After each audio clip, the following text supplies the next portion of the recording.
I call this meeting of the Alcohol License Review Committee to order at 5:33 p.m. This meeting is governed by Robert's Rules of Order. All speakers wishing to address the committee regarding an agenda item must first complete a registration form and submit it to the city clerk designee. Our technical assistant will let you know some details about that. Speakers may speak to committee only after they're called on by the chair. Each speaker will be limited to 3 minutes. Mr. Shraven, will you give us the spiel? Sure, thank you. Welcome to our virtual meeting. If you lose connection at any point during the meeting, you can reconnect by clicking the link in your original email. Members, if you are able, please activate your video and keep it on for the duration of the meeting. Staff, if you are able, please activate your video when you are speaking. As mentioned before, all panelists, that is alders, commission members, and staff, now have the ability to mute and unmute themselves. Commission members, please continue to use the raise hand feature when you'd like to be recognized to speak, ask questions, or request a roll call vote. Lowering your hand will take you out of the queue. Members of the public who have registered to speak, the name you entered in Zoom must match the name you entered in registration. You will remain muted until called upon. The clerk will tell you when your time is up. After speaking, a member of the body may ask you a question. If you need to share documentation with the body, please send it to the email listed on today's agenda. Chair, the floor is yours. Thank you, Mr. Shraven. Mr. Verbeek, will you call the roll, please? Sure. Skidmore? Here. Revere? Here. Cano Espina is a notified absence. Westra? Here. Donnelly? Present. Grady? Here. Carter? Present. Fletcher? Here. Chair, we have quorum. Thank you, Mr. Verbeek. First order of business is the approval of minutes from our meeting on July 15th. Committee, have you had enough time to review the minutes? And if so, what's your pleasure?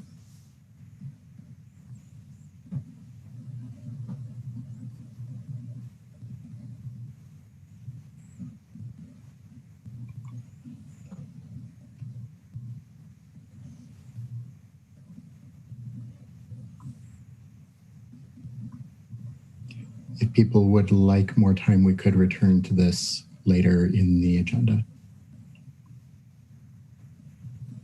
I move to table. Here, a motion to table. Is there a second? Mr. Fletcher, all in favor of tabling approval of last month's minutes indicate by saying aye. Aye. Opposed have the same privilege. The ayes have it. Next item is public comment. Mr. Verbeek, do we have any registrants for general public comment? I do not see anyone register for general public comment.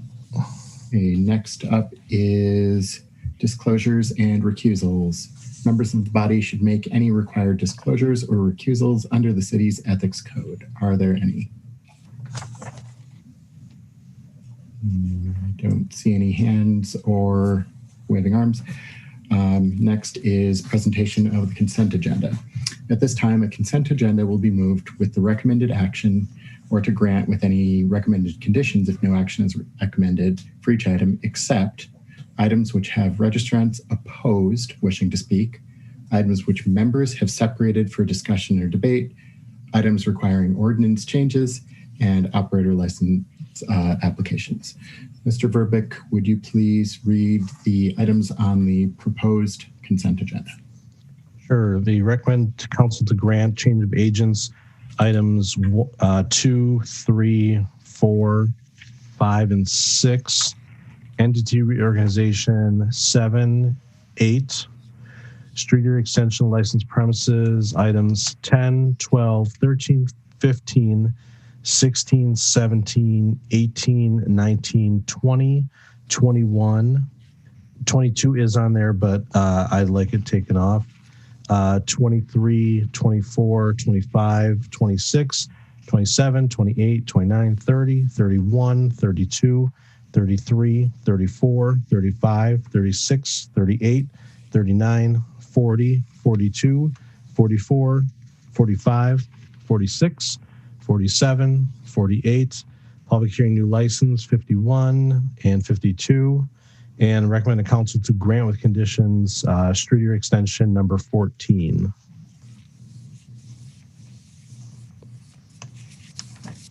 And then if I could, I do have, if just let the committee know, there were 6 streeteries on this agenda, of which the applicants never picked up their orange sign. And that was discovered after the agenda was made, and they've all been since told that I would be recommending to the council today that their items be referred to next month and that they should come get their signs. That way they can adequately notice the public in time.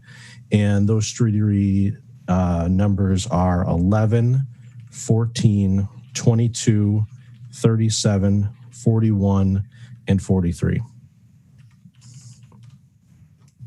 Mr. Verbeek, would you read the numbers again for the ones for which you're recommending referral? Sure. That would be, let's see, item 11, that's Ancora. 14 is Blue Moon Bar. 22 is Chug-a-Lug. 37 Rigby.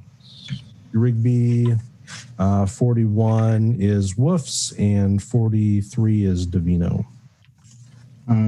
You mentioned item 14 twice, once where you're recommending referral and the other time granting with conditions.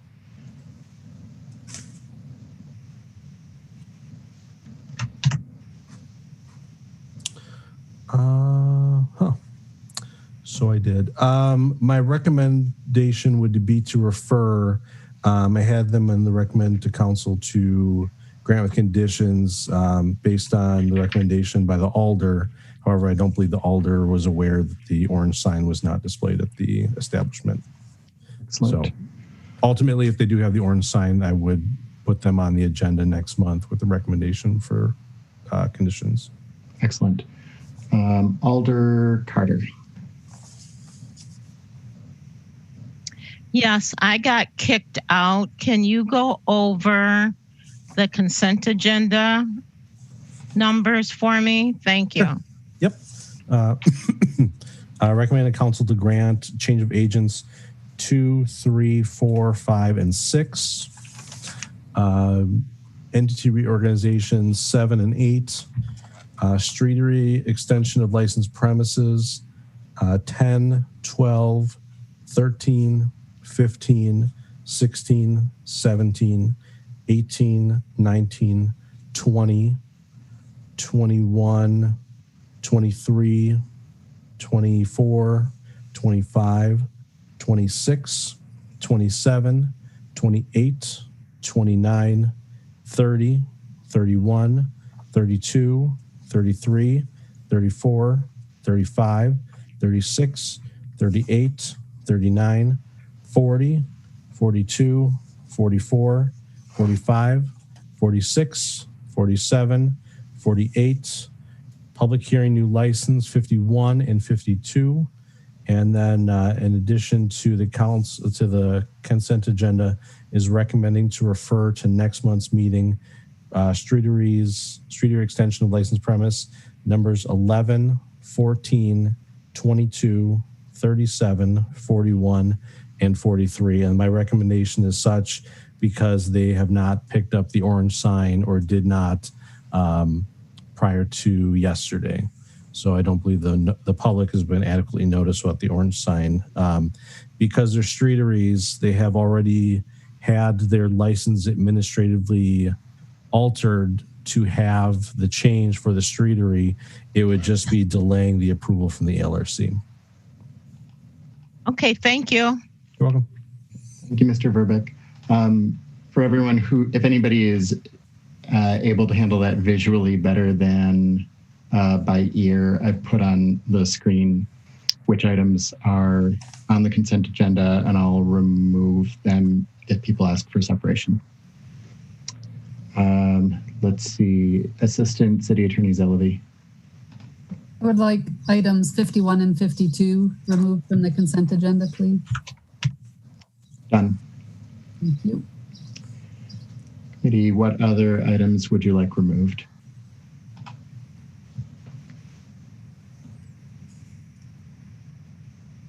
Mr. Fletcher? Maybe this, I just have a quick question for Jim. On the entity reorganizations, if I go down to 7, can you talk about how many LLCs are a member of this group? In our LLC into another entity sort of discussion that we've had previously? Yeah, I don't recall. I can look it up real quick.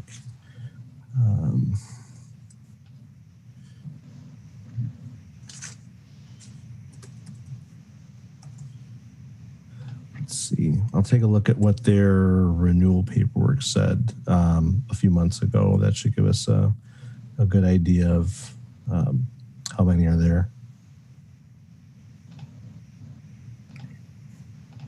I'll have a similar question for 8, not about the LLCs, but the number of officers that are rolling on and whether or not their paperwork should have reflected officers that were previously elected, but I'll do one at a time. Mm-hmm. Yeah, I don't know about 8. I just know that it's a country club, and they've told me that they regularly rotate membership. So it's not so much a operational change. It is just a country club changing the leadership. Let's see. On the renewal paperwork for item 7, Madison CS Hospitality LLC, it just says that the officers and members are Robert Rehm Jr. and Badger National Holdings LLC. So were the 2 LLCs that are rolling off actually listed on their paperwork previously? I'd have to go back. Let me see if it's in a previous years, but that's all that existed on the paperwork submitted for 2020. Can I pull this just because I have questions about this LLC kind of folding in sort of situation. 8, I'm fine. I'm okay with. I understand what the issue is, but I guess I question whether or not the secretary, treasurer, and members of the board should have been listed as rolling off previously, or if they're just adding a whole bunch of new officers this year. So, was that for item 8? Yeah. Okay. Yeah, and I looked up the 2019 renewal for item 7, Madison CS Hospitality LLC, and it's also last year was listed as Robert Rehm Jr. and Badger National Holdings LLC. So it's the same for this year and last year. Okay. Yeah, I think pulling 7 makes sense. And Jim, you said for 8, you really don't have much more information in terms of the former officers. Correct. I have what you have. Is anyone here registered for 8? Yes, there's someone here for 7 and 8. Mr. Chair, do I have your indulgence just to try and take care of this now versus later? By all means. Thank you. Could we start with 8, Jim? That might be simpler in my line. Okay.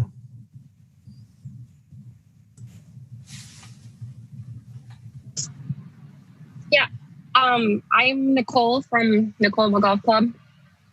Hi, Nicole. I just, if I look at your paperwork for 8, you have, is it Kesia Heiser rolling off? Is that correct? Correct. And then there's 1, 2, 3, 4, 5, 6, 7 officers rolling on. Were other individuals supposed to be on the rolling off list? No, the only other 2 I think that were on there are still part of the board of directors. So it's just when I filled it out and asked what needed to go on it, I was told that the full board of directors, because they make the decisions at the clubhouse, needed to be on it. So that is how I filled it out with the complete board of directors. And board of directors do roll over on a yearly basis. Okay. I mean, some of them stand for a couple of years, but it will be a change every single year. Who actually then are the new officers out of those listed? Like you have Peggy, Steve, Matthew, Kim, Eric. Everyone outside of Ed Murphy would have been on the previous year, and Chris Tierney would have been on the previous year. I think the rest are all new. Okay, that basically answers my question. Jim, I don't know if there's any like paperwork cleanup you might need to do on the back end, given that this technically lists like just new officers, but. Are you asking if they need to list ones that are rolling off on the no longer hold positions? Because we don't usually have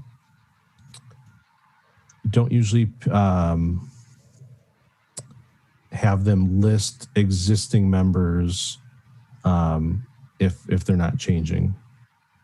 Yeah, that's the part that I just wanted clarified. I don't think it needs to be clarified here because I understand what the paperwork, like I understand what we're doing, but just in the off chance that there may need to be a clarification after this, I don't know if you'd be just willing to work with Nicole.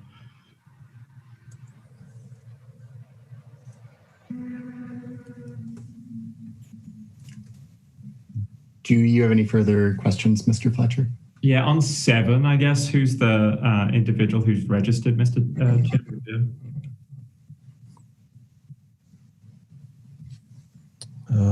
Looks like we have a Robert Rehm Jr. Yeah, Robert Rehm Jr. I'm here. Hi, Robert. Can you just explain, just a quick second, kind of what's going on with your entity reorg? Basically, we brought one new member in, and 2 of the members of the entity left the company. And so I'm just documenting that. There's no change in the agent. I was the agent prior and will remain. And HRCF and Titan Hotel Ventures, were they previously listed as members in your organization? Well, they were members from the beginning. I don't know if they were listed on the original application. That was 10 or 11 years ago. Okay. So if I look at it now, how many remaining members do you have of the entity? Oh, Badger National Holdings and Badger Hotel Development Company is new. Badger National was previous and remains. Okay, so just the 2 of you? Yes. Okay, and there isn't actually an individual member, right? There are LLCs that roll up. Yeah, they're LLCs, but with individual members, and I think when we did it, we had a member from each entity. We had for the background checks. Okay. Thank you very much, Mr. Chair. I'm content to leave these on the consent agenda. I just I wanted to explore a little further, so thank you. Sounds good.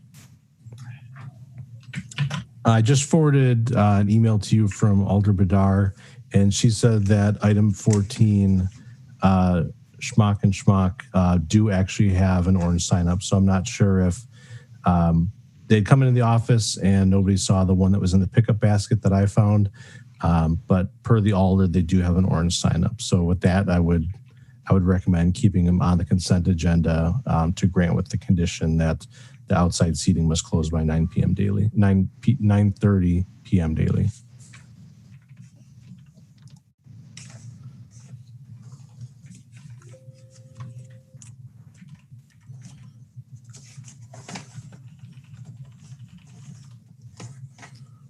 Thank you, Mr. Verbeek. Any other items that require additional attention or separation?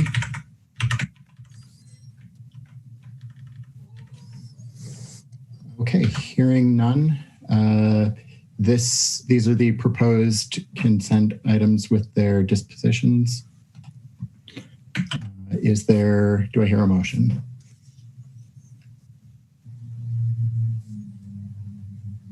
Mr. Fletcher? Move approval of the consent agenda. Hear a motion. Is there a second? Mr. Grady, and I've got some hands. Alder Verveer. I was simply raising my hand to second the motion and to confirm that that doesn't include the Blue Moon with the recommended condition. Excellent. Thank you. All right. We have a motion and a second. Any discussion? Hearing none. All in favor of approving this consent agenda indicate by saying aye. Aye. Opposed have the same privilege. The ayes have it. All right. Mr. Verbeek, do we have any items for which we have a translator?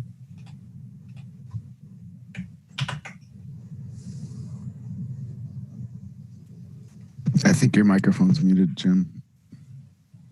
We do not have any for translation, and I was wondering if you want me to do a final read through the consent agenda now that it's approved. Oh, I would appreciate that. Thank you. All right, so the approved consent agenda for ALRC meeting August 19th, 2020. Recommended council to grant item number 2, change of agent, Ishtel Inc. Number 3, change of agent, Rubinia LLC. Number 4, change of agent, LRP Madison 1 LLC. Number 5, change of agents, Bell Great Lakes. Number 6, change of agent, Walgreens Company. Number 7, entity reorganization, Madison SC Hospitality LLC. Number 8, entity reorganization, Nakoma Golf Club Inc.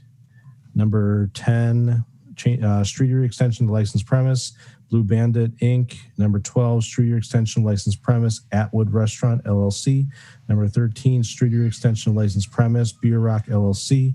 Number 15, Streeter Extension License Premise, 802 Regent LLC. Number 16, Streeter Extension of License Premise, Cento Restaurant LLC.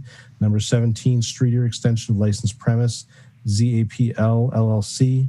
Number 18, Streeter Extension License Premise, NDZ Enterprises LLC. Number 19, Streeter Extension of License Premise, Johnson Marion Inc. Number 20, Streeter Extension of License Premise, Knickerbocker Restaurant LLC. Number 21, Streeter Extension License Premise, Drop In LLC. Number 23, Streeter Extension License Premise, Jordan's Big Ten Pub Inc. Number 24, Streeter Extension License Premise, Lucille Madison LLC. Number 25, Streeter Extension of License Premise, Merchant Madison LLC. Number 26, Streeter Extension License Premise, Four Pond LLC. Number 27, Streeter Extension License Premise, Orbit of State Street Inc. Number 28, Streeter Extension License Premise, 2089 Inc. Number 29, Streeter Extension License Premise, FMS LLC. Number 30, Streeter Extension License Premise, M&B Inc. Number 31, Streeter Extension License Premise, Parthenon Euros of Wisconsin Inc. 32, Streeter Extension License Premise, Samba Grill LLC. Number 33, Streeter Extension License Premise, Scotty Bar LLC. Number 34, Streeter Extension License Premise, Shamrock Bar and Grill Inc. Number 35, Streeter Extension License Premise, Garces LLC. Number 36, Streeter License Premise, LWS Investments 2 LLC. Number 38, Streeter Extension License Premise, Settle Down LLC. Number 39, Streeter Extension of License Premise, Two Dudes and a Chick LLC. Number 40, Streeter Extension License Premise, Tornado Inc. Number 42, Streeter Extension License Premise, La Pepe Inc. Number 44, Streeter Extension License Premise, Hamilton Canteen LLC. Number 45, Street Extension License Premise, Dottie Dumpling Dowry Ltd. Number 46, Street Extension License Premise, Fox and Bird LLC. Number 47, Street Extension License Premise, River Brew LLC. Number 48, Street Extension License Premise, LRP Madison 1 LLC. Recommended council to grant with conditions. 14, Street Extension License Premise, Schmuck and Schmuck. Condition is outside seating must close by 9:30 p.m. daily. Recommended council to refer. Number 11, Streeter Extension of License Premise, T&M Ventures Inc. Number 22, Streeter Extension License Premise, Chugalug Inc. Number 37, streeter extension of licensed premise. East Main 119 LLC. Number 41, street extension licensed premise, Dandy Fire Inc., DBA Woofs. And number 43, street extension licensed premise at Dandy Fire Inc., DBA Davino. Thank you, Mr. Verbeek. So for those of you in attendance, if your item was on the list that the clerk just read off, it has been dealt with and you are welcome to, I was about to say go home, but you probably already are. You are welcome to drop off and do whatever you'd like for the remainder of the evening. All right. Next up is item 9, streetery extension of premises for Daisy Cafe and Cupcakery. Mr. Verbeek, what can you tell us about this? This was on the agenda last month, and just like the ones that were referred, that were referred this month, the ordinance sign was not picked up and displayed in time, and they have since picked it up and displayed it, and I believe they are in attendance today. Okay. Committee, what is your pleasure? What questions do you have for the applicant? Alder Carter. Yes, I'd like to know what happened that they did not pick up their sign. If they are on. I am on. Did you hear the question? Yes, I am on. Hello? Why didn't you pick up the sign last month or last time? It was an administrative error. I'm sorry, it's a simple answer. And at the same point, it was pointed out for full disclosure that we had not renewed our liquor license at the time. And that was raised at the meeting last month. And on the following day, we resolved both issues and all necessary postings have been put in place. Okay, I think I've heard you. Thank you. All right, thank you, Alder Carter. Other committee members?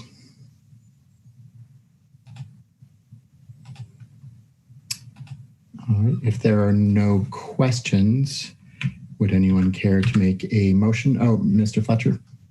No questions, move approval. Do I hear a second? Second. Okay, we have a motion and a second. Any discussion? Hearing none, all in favor of item 9, streetery extension of premises for Daisy Cafe and Cupcakery, indicate by saying aye. Aye. Opposed have the same privilege. Motion passes. Next item, item 49, change of licensed conditions for MCNZ LLC doing business as Dubai Restaurant. Do we have someone here on this issue? I'm here. All right. Hello. Hey. Yep. Tell us what you're proposing, or state your name for the record and tell us what you're proposing. My name is Miar Maktabi. I'm the owner of Dubai Restaurant and Bar, located at 419 State Street, Madison, Wisconsin. I'm just would like to extend my liquor hour, the serving hour, from normal hour till bar time during 7 days a week, just so we can survive and remain open. Excellent. Thank you very much. Thank you. What questions do you have for the applicant?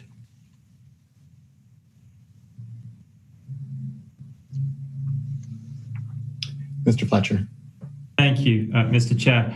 I think the applicant has been before us a few times. So, would you, is this the same request that you've put in previously? Is it a different request? I think the clear question to some here is, just the what's changed in terms of the operations of the business, if anything, since the prior request that the committee has considered. Obviously, we've had the pandemic, but what are some of the other differences or changes since the last time we considered a request from you? So the difference was last time was only during the weekend, which was Friday and Saturday bar time, and then the rest of the week will remain the same. I will close at 10. The pandemic, the lowering, all of those what happened hurt the majority of the business, and I'm one of those people who got hurt really bad. As the majority of you knows,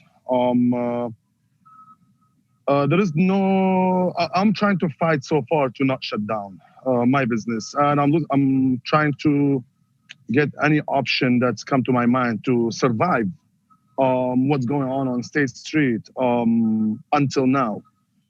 One of the option was I should remain open till the bar time, which is I didn't request it for during the week. I was always asking only for the weekend.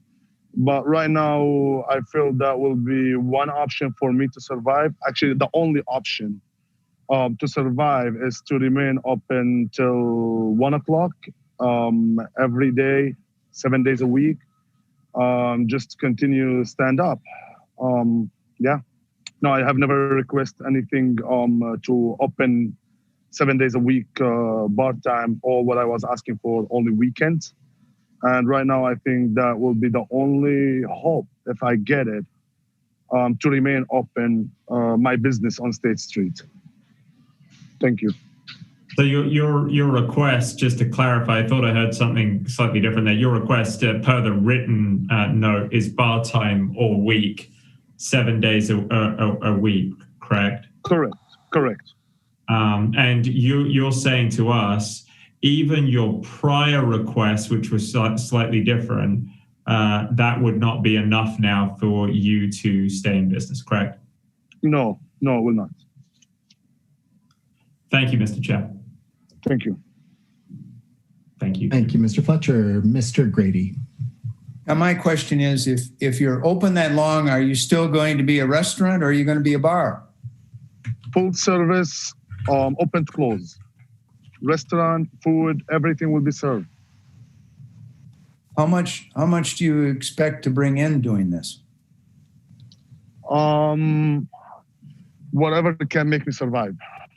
I don't know. Usually I'm open. I need to survive. That's it. My restaurant will be open. My restaurant will remain open. Food fully served. And with food, I would like to keep serving liquor as well, alcohol. The only problem I have with this is, if we do this for you, what about everybody else?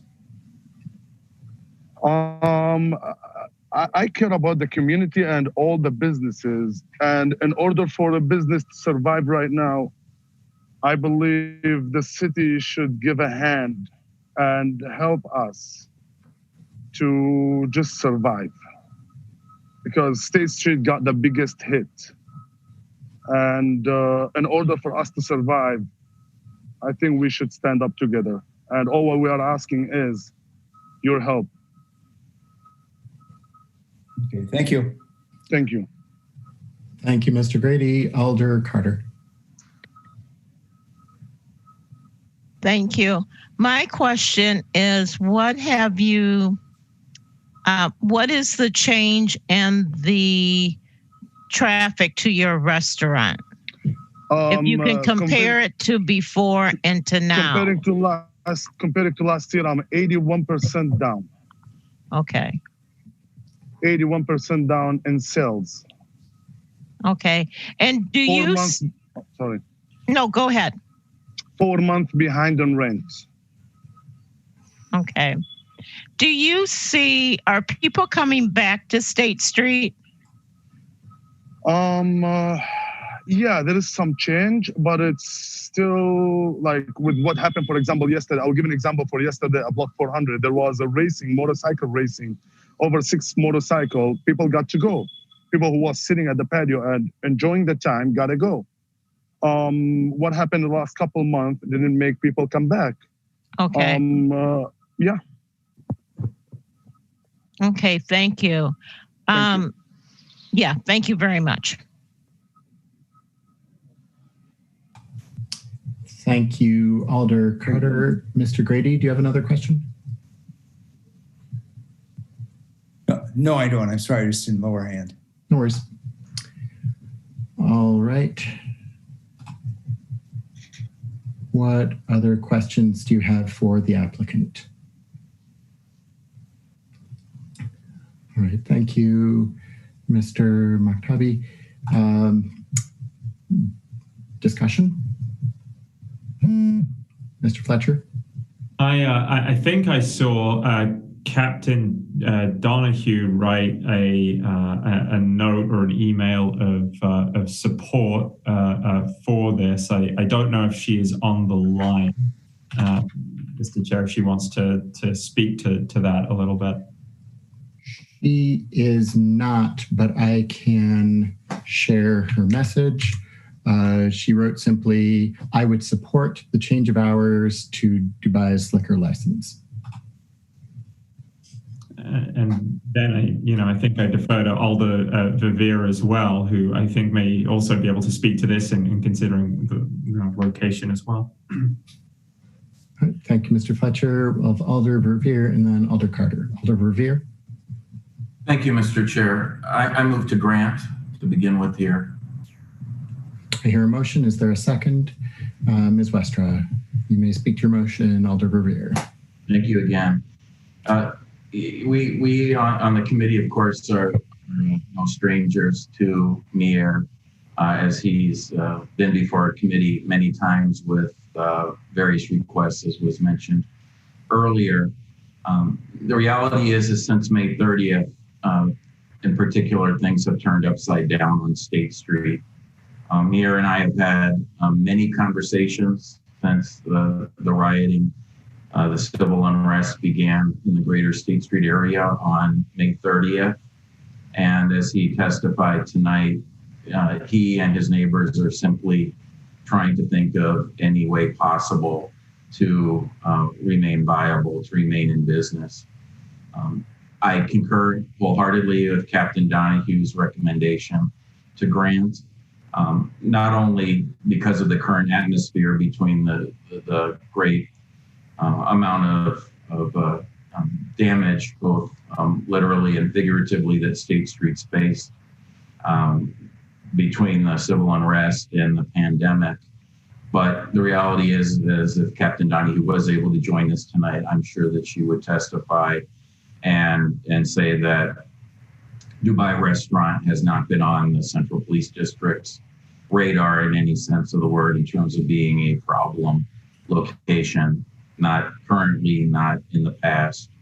I give Miar a lot of credit for trying to do everything he can to keep his livelihood, to care for his family and his employees. And I think that, frankly, any other similarly situated establishments in the greater State Street area should receive the same treatment from us. I realize that for some of you, it would be a concern if this sets a precedence and opens the floodgates. But in these great, really unknowns that we're facing, especially merchants downtown are facing, I think, again, it's any little thing that the city can do to help them out within reason is incumbent upon us to do. That's the whole idea behind the Streetery program that obviously is a lion's share of our agenda this evening. So I wholeheartedly support this application and frankly would say the same for any of Miar's neighbors going through these overwhelming, tremendous challenges to stay open these days. Thank you. Thank you, Alder Verveer, Alder Carter, and then Alder Skidmore. Alder Carter? Yes, I was just going to say that I'm going to be supporting this. And I think Alder Verveer basically said a lot that I wanted to say. as far as what happened to State Street and the survival of State Street. Obviously, that the new normal is not really working, but I'm hoping that State Street, our iconic street of Madison, will finally get an opportunity to bounce back. And anything that we can do to help the businesses on State Street with everything shutting down around them, I think we should do. So I will be casting a yes vote on this. Thank you. Thank you, Alder Carter. Alder Skidmore. Thank you. I also am speaking in support of this, and I wholeheartedly agree with Alder Revere's comments. I've had the opportunity to talk to Miar, have lunch at his place. It was very disturbing on a very lovely Friday afternoon to be the only people in his restaurant actually out on the street. And the feeling on State Street is something that I've never experienced before in all my years, my 50 years of being on State Street, being around the city and downtown. And the damage to the businesses on State Street and downtown is something I couldn't comprehend, but I know Alder Revere does, and he's tried to correct and assist the people that suffered from the criminal insurrection, the looting, the vandalism, the assaults, and the intimidation.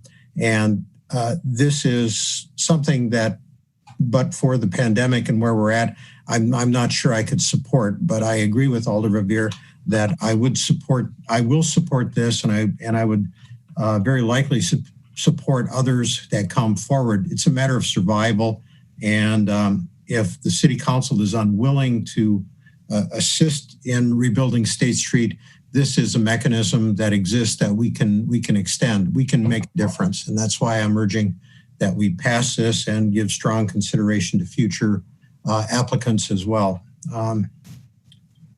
We have to do something, and this is something that the ALRC can help with. Thank you. Right, thank you, Alder Skidmore. I don't see any other hands, so I will call the question. All in favor of granting a change of license conditions to Dubai Restaurant, removing condition 1 regarding the alcohol service hours, indicate your approval by saying aye. Aye. Aye. Opposed have the same privilege. Motion passes. All right, next item is item 50, new license for the Boneyard. Do we have a registrant?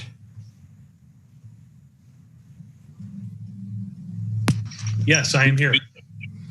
Cool. Can you please state your name for the record and describe the premise for your business? Yes, hi. My name is Jeff Kuhl, and Boneyard is the name of the business, and it's designed to be primarily a dog park and a place where people can bring their dogs and enjoy an alcoholic beverage. The design of the property is going to be one where there's a couple of sections to the property. One would be a on-leash part where it would be just off of the building, where we're looking to build a new building. And on the on-leash, obviously, this is a place where people would have their dogs on a leash, and it would be probably just a smaller portion of the property. It's a 2-acre parcel, and so I'd say probably 2/3 of the property would be an off-leash section. And all of these sections would have picnic tables and places where people could relax and enjoy themselves. And I'm not sure if it got dispersed, but we did send some sketches and some drawings that we had done of what the property will look like when it's done. And so we're hoping to have an indoor part to the facility as well. And again, that would be an on-leash place that would allow dogs. There'd be no food. It would just be a alcoholic beverages, beer, wine, alcohol, and maybe some prepackaged snacks like potato chips and things that would be easy to serve and to have around pets. We have applied for 2 permitted spaces to have food carts there as well. And so that's sort of sort of a snapshot look at what that's supposed to be, and we sort of modeled it after a few places that we've sort of studied in Texas, and really like the concept. They're very popular in other places where they are, and we're really hoping that we can get this going. Excellent. Thank you, Mr. Kuhl. Mr. Fletcher. Thank you, Mr. Chair. Jeff, I recall our conversation last month. So can you just specifically hone in maybe on conversations you've had to address the points that were raised last month with the committee with regards to this application? Yeah, I don't recall that there were some concerns or questions that had to do with not understanding what the business was, but I didn't have notes of any specific questions that came up. We sort of came up at the end of the meeting, and so I guess I'd entertain answering any questions, but I don't have a record of any from last week or last month. Sorry.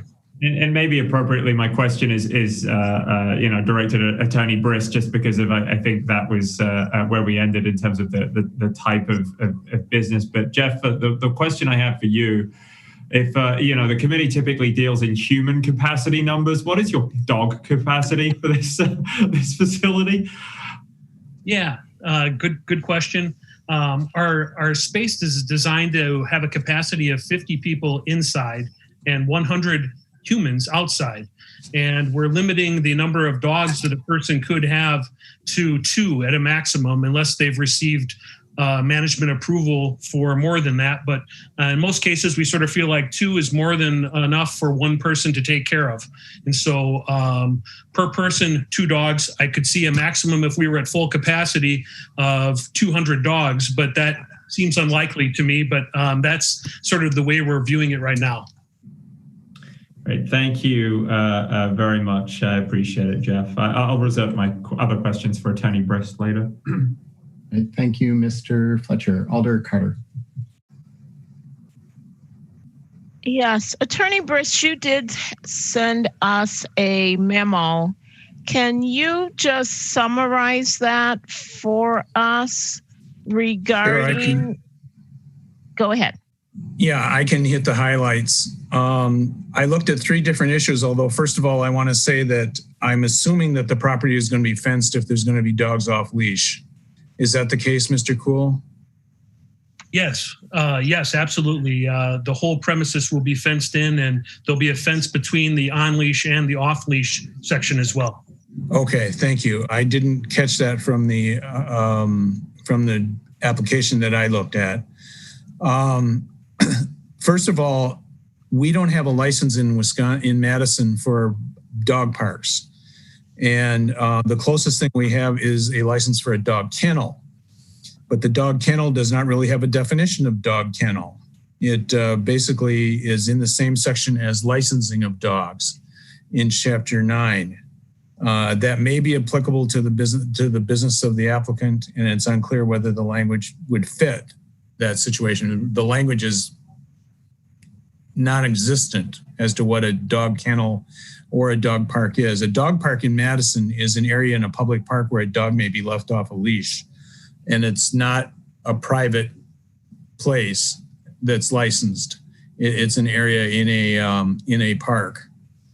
So that's the first issue, is we really don't have a license for dog parks. We have a dog kennel license, and that may be applicable, but again, there's not much definition in our ordinance. The second issue is dogs and drinking that I looked at was dogs and drinking establishments. The application says that the establishment will have minimal indoor seating. According to Madison's and Dane County's health department, dogs are only allowed inside of an establishment indoors if they are service animals. And they are allowed in outdoor seating areas. There are requirements that I outlined in the memo, including no preparation of food in the area, signage being provided that dogs are allowed in the outdoor seating areas, that dogs cannot be served food, they can be given water, and employees cannot have direct contacts with dogs while working. For example, no touching, no petting. So there's no way to permit any animal other than a service animal in a licensed establishment. But on the outdoor seating area, it would be possible to have the dogs in that area as long as they followed the rules that the health department has. The other thing I wanted to bring to your attention is that the state law has a limitation on businesses that can be operated in conjunction with a Class B premise. And there's actually a list in the statutes such as restaurants, hotels, grocery stores, novelty stores, bowling centers, recreation premises. Maybe somebody could argue this is a recreation premise. It's more of a dog recreation rather than a human recreation, I suppose, but I don't know that the state statute goes into the definition of a recreation premise. Private clubs. And finally, there were two that were added to the statutes, which I think Madison might have had before the rest of the state: painting studios and movie theaters where alcohol were sold. So I think in the past, I'm not sure whether this section has been completely followed, but it would require separation of the two businesses. For example, a separate entrance for the bar and a separate entrance for the dog park, which I assume would be the case. And if you can't have a dog inside the bar without the tavern without it being a service animal, I think that limits what can be transacted inside the bar. So you'd have a bar which is like a donut. The bar would be surrounded by the open patio and the open land where the dogs could be present. So the operation of two businesses get together, you can do it under state law if they're separated, if there are separate entrances. Those are my basic comments. We don't really have a license that fits for dog parks. Dogs aren't allowed in drinking establishments unless they're service animals. Dogs are allowed in patios and outdoor seating areas under certain conditions provided by the health department. And we have to either separate the two businesses or otherwise decide how we're going to interpret the state statute that prohibits limits other businesses that can be operated on a licensed premise. Alder Carter, do you have further questions? Yeah, I have a question for the applicant. So you will not be serving any food yourselves in the bar area. You're dependent on the food carts to sell food. Is that going to be all year round? Yes, we intend to do that all year round, and not perhaps on all nights. I think in our minds, we were sort of going to measure our popularity and interest, but sort of envisioning it as probably a Thursday, Friday, Saturday, Sunday, having food carts available and having two permitted spaces to sort of offer that service was our plan. Okay, and so in the wintertime, your outdoor area would still be available, but would it still be available for getting drinks? Because, I mean, we are in Wisconsin, not Texas. Yes, that's correct. And our plan is to do that. You know, we do plan to have some heated spaces where outdoors where we will allow people to stay warmer. The building is going to have garage doors that we plan to be able to have open and provide the opportunity for people to stay warmer. Okay. Okay, thank you. Sure. All right, thank you, Alder Carter. Alder Skidmore, then Mr. Fletcher.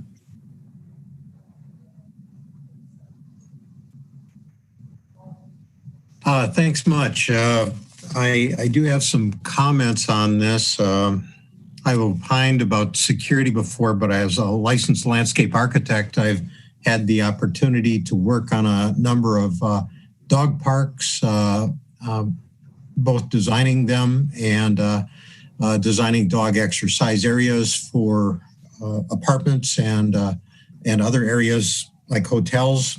and I know that that's very popular.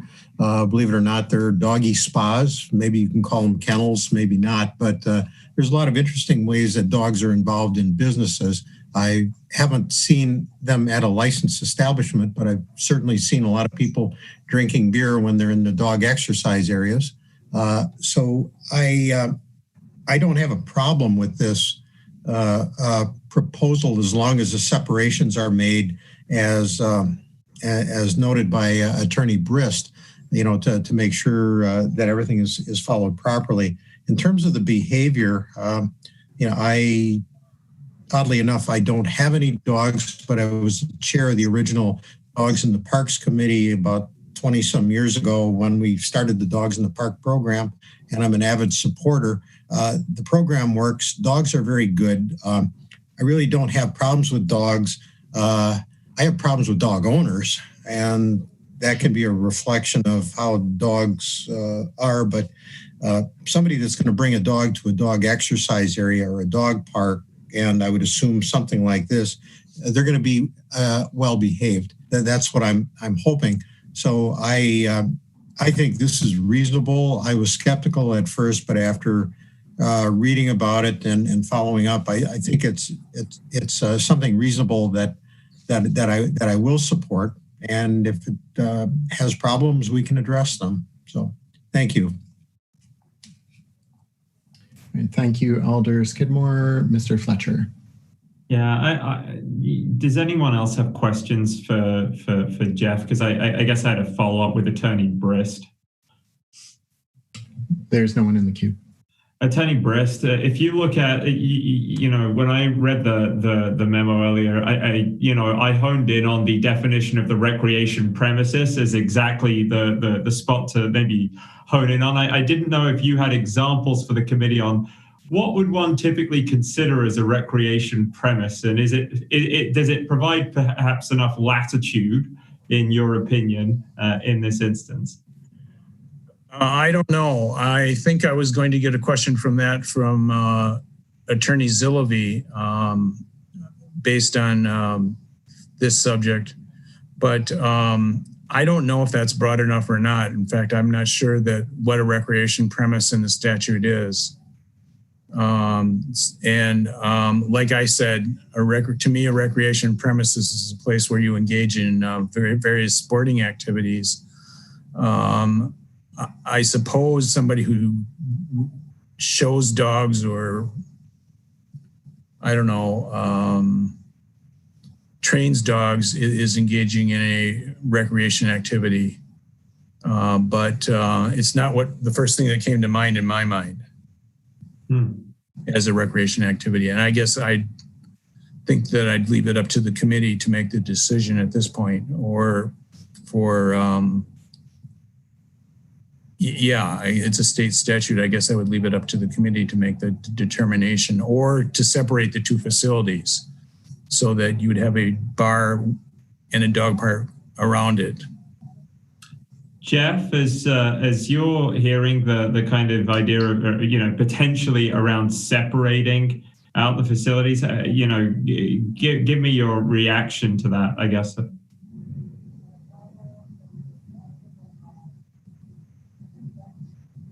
You're on mute, by the way, Jeff, if you're trying to on. Okay, now can you hear me? Yes, I can. Okay, great. We have thought about ourselves as being a recreation facility or premise was sort of the concept we were trying to fit under. And, I think that people could differ in terms of thinking about it as a recreational idea. But I guess in our minds, we thought that as a place where you would go with your pets to enjoy as you get home from work and maybe felt like you neglected your dog all day, that you could go somewhere and have recreation with friends and your pet at the same time. And so we were hoping to fall under that category. And that was our plan. And so I hear that there's concern about that, and so I think that if there needs to be separation, if that's what the group deems, we will work with that. We're fortunate in that we haven't broken ground on the building yet, and so we would maybe adapt how we're going to build the building to fit what we're allowed to do. But our original concept was to allow people in through the doors and have the pets inside. And ultimately they'd be likely heading out to either the on leash or off leash section. And part of the reason we wanted the ability to use inside space is, specifically for the winter. The idea of people being able to get a drink, getting a hot beverage or a coffee or something that they might enjoy, and being able to stay relatively warm while their dog is getting exercise and getting dog recreation, I guess. And so that was our original concept and thought. So I guess I'm hearing everything and it's making sense. And I do see the concern, and I guess we've always thought of ourselves as a recreation premise. Thank you. Mr. Chair, I don't know. I see Attorney Zillaby's hand up, so I don't know if she'd like to add to this. Assistant City Attorney Zillaby. I just wanted to say that recreation premises is not defined in the statute. And on another issue that the committee dealt with, the Centers for the Visual and Performing Arts, that also was not defined in the statute. And we kind of worked with that to get a result that we wanted in terms of allowing live music at venues for more access to underage kids. And actually, if you just look up a simple dictionary definition of recreation, I think this business falls within that. So I think it would be appropriate to consider it a recreation premises. And I have a dog, so I might be a little bit biased. Thank you, Attorney Zillaby. I think that was going to be the point I was making, was that precise example where the committee did show latitude within the definition of the statute was exactly what I was hoping for, because I'm comfortable with the plan that's been outlined to the committee this evening, and I will be supportive of this application. So thank you. All right, thank you, Mr. Fletcher. Assistant City Attorney Zillaby, you had your hand up before. Have you gotten to say everything you intended to? Okay. Alder Carter. I just have one question for Jeff. How are you handling unruly dogs and owners? Yes, that's a great question. And it's something that I don't know if you saw a copy of our security plan, but I did forward that as an email. But it's going to be sort of one strike and you're out, especially as it relates to animals that are biting either another human or another dog.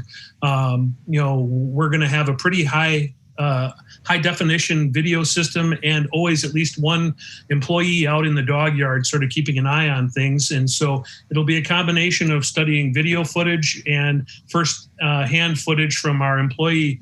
And if we deem that a dog is a danger or a threat to another dog or a person, they're going to be limited to not being able to be there. Or maybe the first strike would be they have to be on the on-leash section only. And I guess it would apply to people. I guess that was your question too. Yeah. If people aren't being nice to each other, and sometimes people can get testy about dogs and their dog, and so this place isn't going to be for everybody. And only certain types of dogs are going to fit into our business plan, and they're going to be the kinds of dogs that you see at dog parks, and the ones that get along well with each other, and the dog owners that understand the sort of how it can be having a dog. They play and it gets rough sometimes, but you have to be able to see the difference between playing and aggression. And we'll get better at that as we study it, but we really are going to err on the side of removing dogs and people that we consider to be not in the spirit of the business. Okay, thank you. Thank you, Alder Carter. Assistant City Attorney Zillaby. I note in your plan that you say dogs coming to the facility have to be current in their vaccinations, correct? Yes, that's correct. And is that something that you will have people prove up to you before they are allowed in, or how is that going to work? Yeah, it's a good question. We're working right now on a waiver, a document that actually is working on for us that is just sort of asking each person as they come in with their pet, they're signing a waiver, they're agreeing to our rules, and part of that is acknowledging that their dog is current. And we're sort of using some of the same rules that a dog park would use and what they're asking for being up to date with their shots. And that's sort of what we're going to use and measure for our business as well. Does your insurance have any requirement in terms of the vaccine, of having proof of vaccinations, particularly rabies? Yeah, to be honest, I don't have that detail yet from our insurance. We're still sort of, I guess, hoping that we get the liquor license, hoping we can move forward. We're working with an insurance company, but I guess until we get full approval, I don't know that I can answer that accurately right now. Okay, that's fair. That's all I had. Thank you, Mr. Grady. Now, my question was for Attorney Brisk. If there's a health department regulation that you can't have dogs in the bar area itself, how do you get around that? Well, I would suggest, first of all, that the applicant should be trying to work with Public Health Madison-Dane County and find out what would work for them. But that my understanding is they're going to need an eating and drinking establishment license to serve the food and the snacks. I'm not the food and the snacks, the alcoholic beverages and the snacks. And if they have a food and drink license, then the only dog that can be inside is what I specified. I guess my suggestion would be maybe we table this until Jeff is able to meet with the health department and determine if he can do this. I like the idea myself, but if it's a situation where he's not going to get approval from the health department, this seems to be moot. I will add that one of the sign-offs required to get the license issued after council grants it is to get approval from the health departments. It's health, zoning, fire, and building inspections. So if he would not get approval from health to do it, they probably would not sign off on the alcohol license. I think it would be appropriate for us to determine whether we believe that it's in line with the health, safety, and welfare of the community to issue this alcohol license and allow our partners in other bodies to make their determinations separately.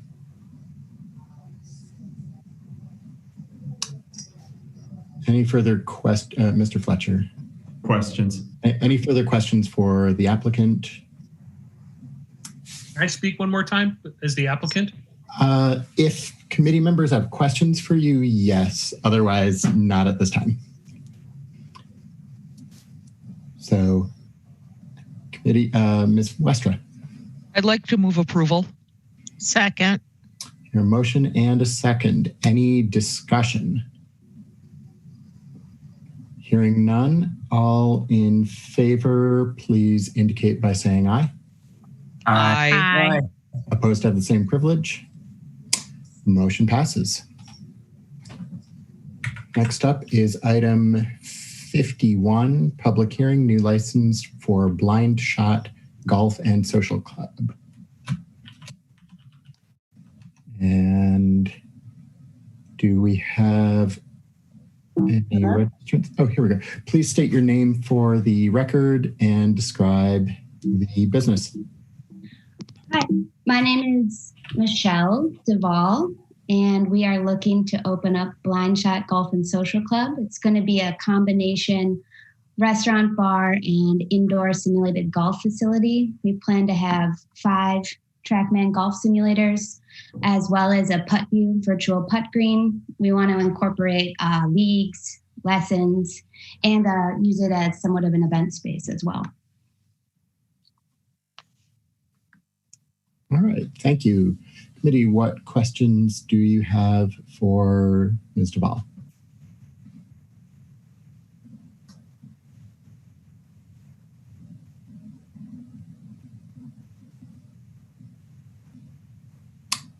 Any discussion? Mr. Fletcher. Thank you, Mr. Chair. Michelle, in your application, it notes the question 9, the capacity number, 125 indoor, 45 outdoor, and that's an estimate. Have you gained any clarity, further clarity on those numbers at all? Or are those still kind of what you're thinking for right now? At this point, it's still kind of an estimate. We're working with our architect and designer to determine, based on how much space the simulators take up, how much space would be left for people, and therefore how many bathrooms we would need. So that's still somewhat of an estimate. How many simulators are you looking at operating? We're looking at 5 simulators. Okay. Those are my questions. Thank you. Thank you, Mr. Fletcher.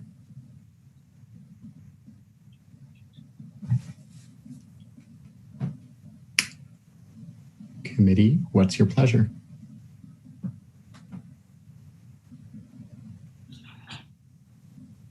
Mr. Fletcher? Sorry. I would move approval, Mr. Chair. Second. All right. Motion to approve from Mr. Fletcher, second from Ms. Westra. Any discussion? Hearing none, all in favor of granting license for item 51, Blind Shot Golf and Social Club, indicate by saying aye. Aye. Aye. Opposed to have the same privilege. Motion passes. All right. Next up, item 52, Shake Shack, Wisconsin, public hearing, new license.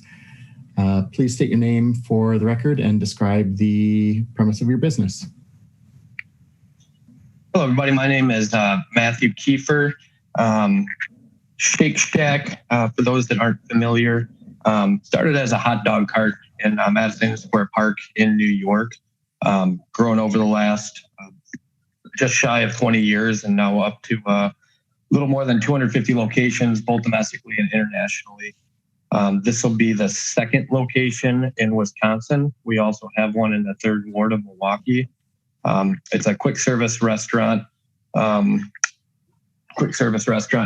a little bit more than just the food side of things. We like to get involved in the community through support with donations, events, volunteering, but primarily we are a quick service food restaurant with very minimal alcohol, but we do like the option for somebody to pair their meal with a beer or a glass of wine or something along those lines.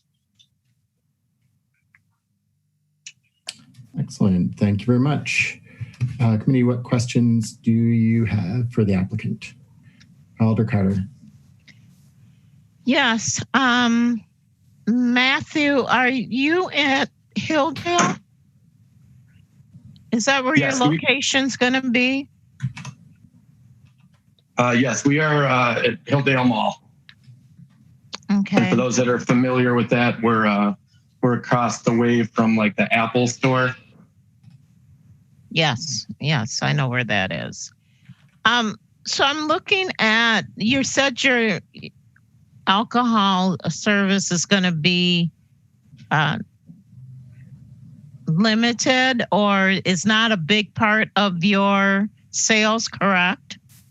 Correct. The estimate based on other locations, I believe it's even 2% alcohol to the 98% food, give or take a bit based on different areas. But that is a guesstimate of what we'd be looking at.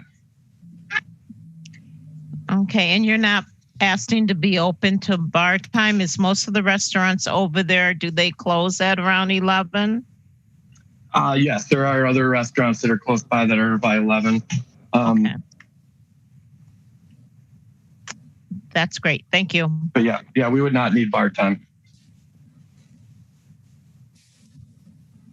All right, thank you, Alder Carter. What questions do other members of the committee have for the applicant? Alder Verveer. Thank you, Mr. Chair. I do have a question for the applicant, please. First, welcome to the community, sir. I know there's a are many in the community that are very much anticipating your opening because they've experienced your product around the country. As you mentioned, not that far from here in Milwaukee.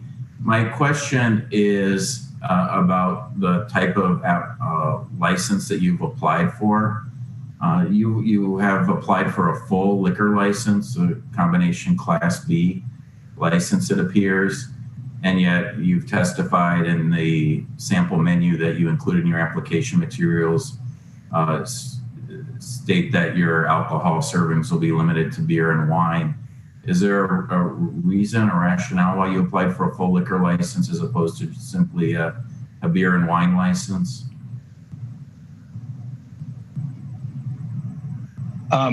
Just kind of to start with what you said, we're thrilled to be in this community and very happy to be coming to Madison. As far as the license, that's just the license that we typically apply for. It kind of, as far as my experience with Shake Shack, all we have done is beer and wine. I don't know if they're leaving the opportunity for others, but they don't serve liquor in other locations. I could consult with our legal and our alcohol licensing to see if that if we would need to change that, or if we weren't approved for this one, if we would need to go for that one. But beer and wine is all I've seen in all the ones that I've been at. Thank you. Yeah, again, it was more a curiosity question. You are paying a little more money, assuming the license is granted. You're paying a little more money for a full liquor license.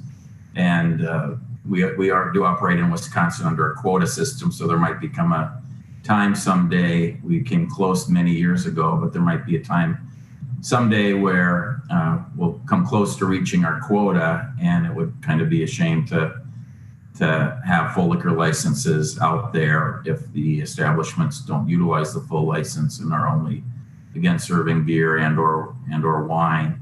So it was more a curiosity question. I certainly have no objection to granting you a full alcohol license, and again, welcome you to our community. But obviously money's really not an object. It's only a matter of several hundreds of dollars annually, the difference between the licenses, and obviously as a national corporation, that's not a huge concern for you whatsoever. So it was more a curiosity as to why you decided again to apply for the full license instead of simply a beer and wine license, a Class B beer and a Class C wine license, which you would certainly be eligible for as a restaurant. So that was really my only question. I don't know if you wanted to add anything further.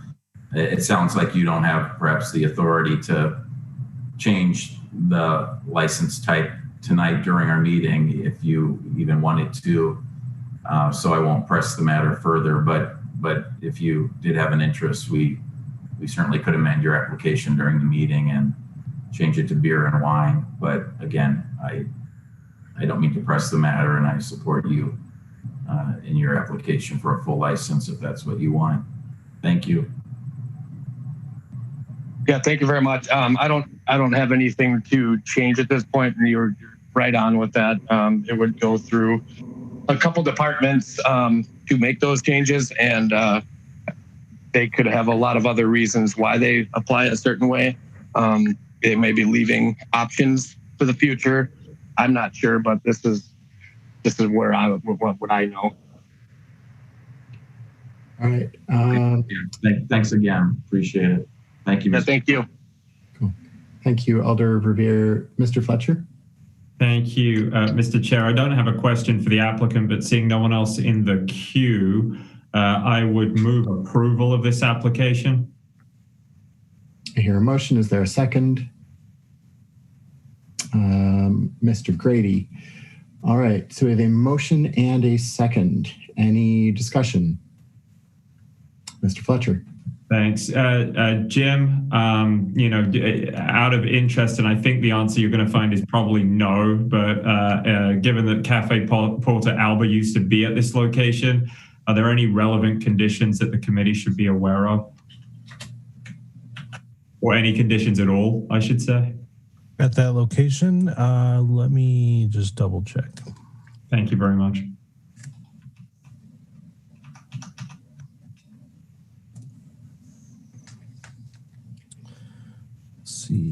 While Mr. Verbeek is looking that up, I'd just like to remind everyone that we have an item on the table that you might want to take up after this item. Okay, Cafe Portobello, there were no conditions on that license. Porta Alba, right? Or Porta Alba, yeah. Very good. Thank you so much. All right, any further discussion of this item? All right, hearing none, all in favor of a new license for Shake Shack indicate by saying aye. Aye. Aye. Aye. Opposed have the same privilege. The ayes have it. All right. And Go ahead. Oh, I was going to say, I'd like to move to take off the table, the agenda off the table. The approval of minutes. Yes, the approval of minutes. That's what we're doing. Awesome. I hear a motion and I see a second from Mr. Grady. All in favor of taking up approval of the July minutes off the table indicate by saying aye. Aye. Aye. Opposed have the same privilege. Ayes have it. All right. Minutes. Questions, comments, or discussion?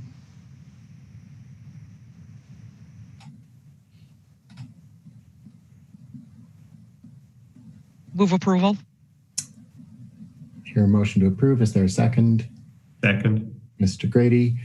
All in favor of approving the minutes from our July 2020 meeting indicate by saying aye. Aye. Aye. Opposed have the same privilege. The ayes have it. All right. Next item 53, report of recent calls for service.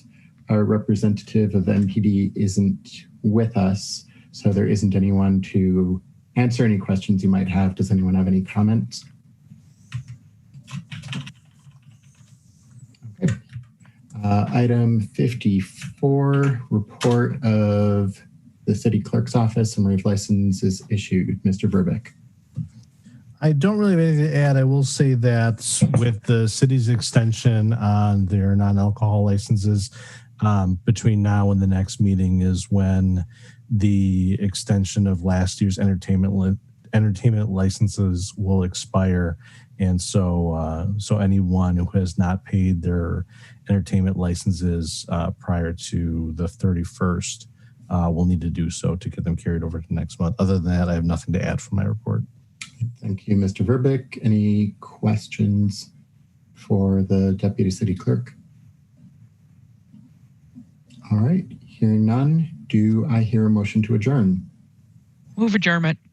Ms. Westra, and a second from Mr. Fletcher. All in favor indicate by saying aye. Aye. Aye. Opposed have the same privilege. Meeting adjourned at 6:56 p.m. Good night, everyone.